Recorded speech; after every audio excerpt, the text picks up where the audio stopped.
Say. Hi, my name is Rayanne, And I'm Larise. and we're working on Chapter 39, Public and Private Management. Are they fundamentally alike in all unimportant aspects? By Graham T. Allison. This paper seeks to explain the differences and similarities of the public and private sectors and how their unique qualities affect both public and private managers.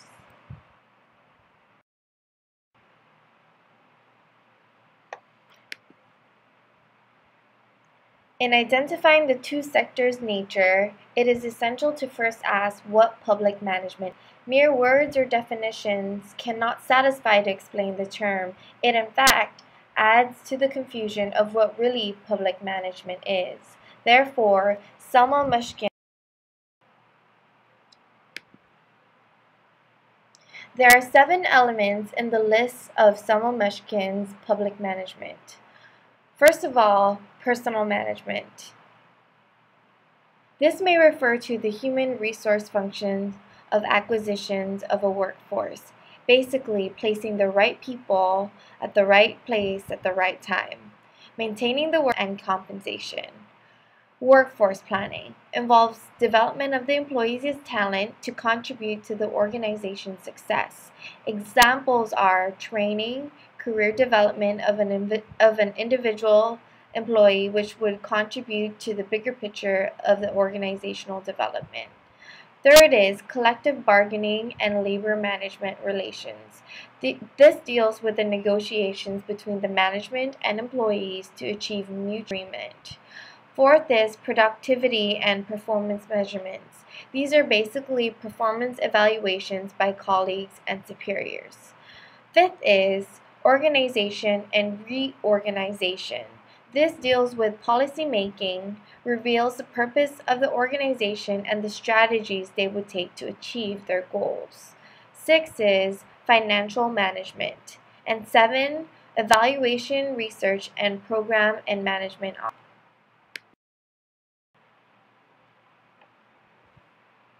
Section 2, how are public and private management alike? In Gulick and Erwick's papers in the Science of Administration, we will find the acronym PAUSE DECORP, which stands for Planning, Organizing, Staffing, Direct, Coordinating, Reporting, and Budgeting.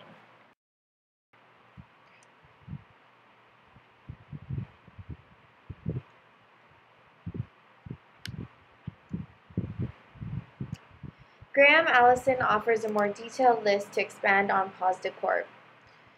Strategy: establishing objectives and priorities. This involves establishing the mission and vision statement, identifies the organization's purpose, reason for existence, their values, and their long-term goals. Devising operational plans. After identifying the mission and vision statement, we devise the steps we need to take to realize the statement. Next is managing internal components. Organizing and staffing. The manager establishes units that specializes in a certain function, creates a position with corresponding responsibilities, and places the right person for the job. 4. Directing personal and personal management systems. Managing this workforce. Human resource functions like recruitment, training, compensations, reward, disciplines, and develops the workforce. Controlling performance, mainly concerned with managing the assets of the organization through qualitative and quantitative. Managing external constituencies. This deals with dealing with external units or dealing with another manager from another unit. Next, dealing with independent organization, collaboration between public or private sectors and non-profit organization.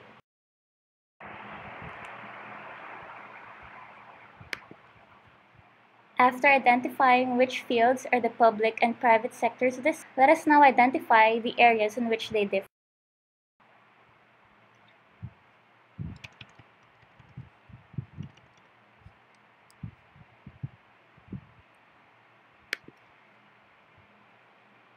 The first one, time, duration of service, and turnover. Public executives have shorter length of term compared to the private managers, which can stay in the organization for a long term of period until they decide to retire or resign. Private CEOs stay longer in their positions and can mentor an apprentice to take over the position if they plan to retire, while public managers can only stay until their term is over and cannot train an apprentice, since election makes it impossible to determine who are going to replace them, and mentoring, let's say from a different party, is considered dangerous. The second one, measurement of performance. The performance of public managers is hard to measure using performance eval. It seems that they are more graded by the general public in popularity surveys. Private managers, on the other hand, are graded through financial reports, return on investments, and colleague or subordinate evaluation. The third, constraints, authority, and influence over other branches or units. Because of checks and balances, public managers cannot, in most cases, influence the other branches to act for the achievement of their objectives. If they decide to pass an act or law, it is subject to voting and debates. Private managers can direct their subordinates, cooperate with other units, and operate for the achievement of goals. As if directors are satisfied with their performance, they stay in authority. The fourth one, equity versus efficiency. The government is more concerned with equality to avoid a branch to be totally in control or abuse the power assigned to them. Private management is concerned with doing things effectively and efficiently. Public scrutiny and media relations. The public manager are more exposed to public scrutiny. In fact, press conferences are ways for them to disseminate information to the general public. The media anticipates their every action, decision, and words they say, and are subjected to public judgment. The private managers only appear before the media on special occasions. Their decisions are least scrutinized by the media and public. Number 6, implementation of policies. A CEO makes a policy, implements and oversees its execution, evaluates the efficiency of the policy, and makes corrective and alternative courses of action. While the president is responsible for the execution of the law, the implementation, evaluation, and corrective actions are handled. After identifying the similarities and differences of public and private management, we now identify how these qualities affect the job responsibility of a director in the public agency and the CEO in a private firm. The first one, Doug Cosley, the administrator of EPA. The mission of EPA is to protect human health and environment.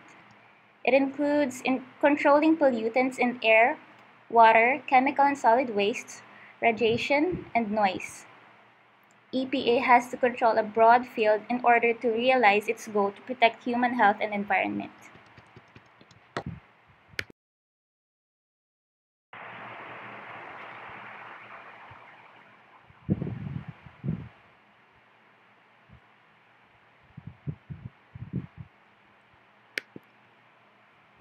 Cosley's responsibilities are broad and difficult.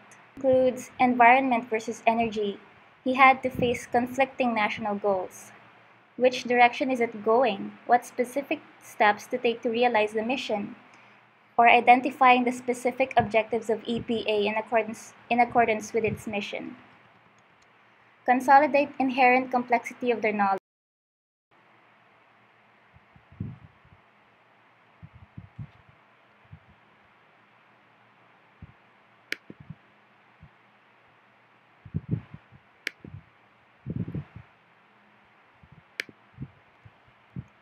Our private manager, Roy Chapin, the CEO of American Motors. On January 9, 1967, Roy Chapin was appointed in the position during the company's crisis.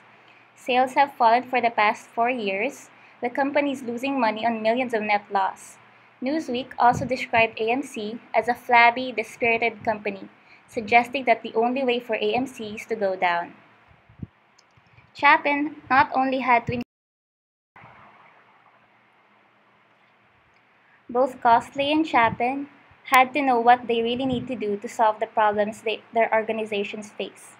They had to ask what should they do first, how to do it, when to act, what precautions should they take to avoid damages.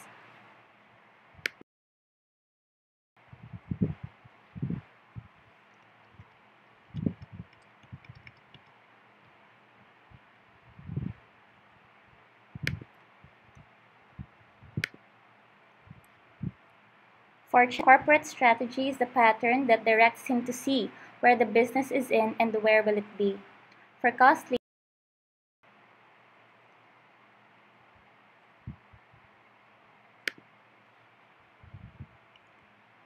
an executive that has the right people who work to achieve the organization's goals is similar to an orchestra conductor who directs a group of skilled musicians and works together to make a beautiful interpretation.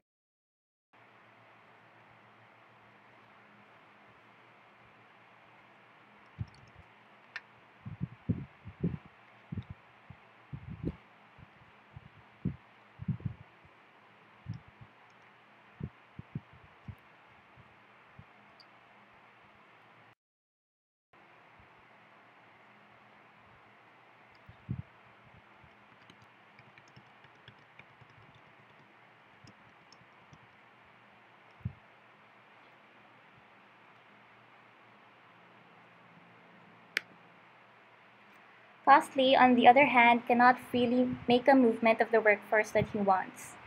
Issues like conflict of interest,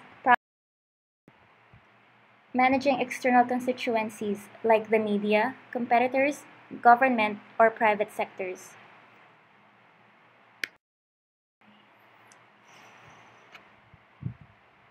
I forgot to record that. Hmm, almost done. Sorry. Roy Chapin's accountability is with the board of directors who elected him as CEO. In order to boost the tarnished image of AMC, he had to deal with the press to change it. He had to follow government regulations like the Clean Air Act and make sure that the cars that they would manufacture comply with it.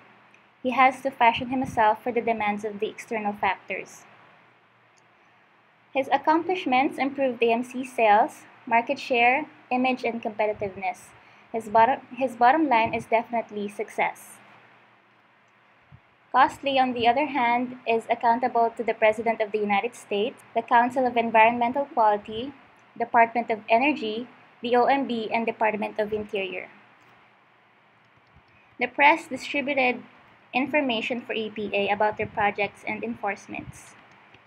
For Costley, the bottom line is not that clear because public managers are restrained by enormous factors, especially by the duration of their terms and mandate laws. The bottom line for them is hardly recognizable. Projects and agendas that they started can be great or small, and if the next Section 5, Implications for Research on Public Management. Graham Allison encourages us to make the following steps to develop public management.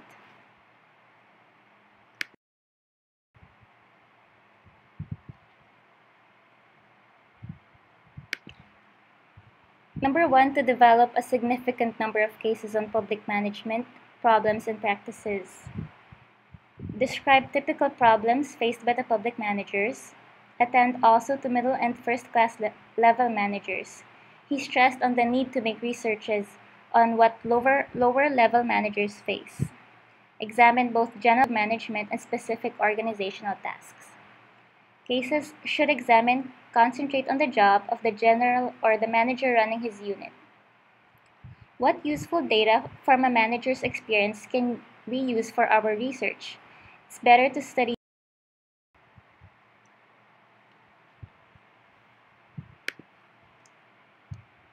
The second step is analyzing cases to identify better and worse practice. Seek to identify critical experiences. Allison acknowledges the importance of knowing what new challenges do managers face today. Learn from these critics to improve performance. As the saying goes, wise is a man who learns from his own mistakes, but wiser is he if he learns from other people's mistakes. Never focus on mistakes, learn to be doers. Analyzing relative successes. Identifying errors are important, but we must never focus on other people's mistakes. In order for us to benefit from it, we should not just avoid situations, we must be ready to face. Number 3, promote systematic comparative research.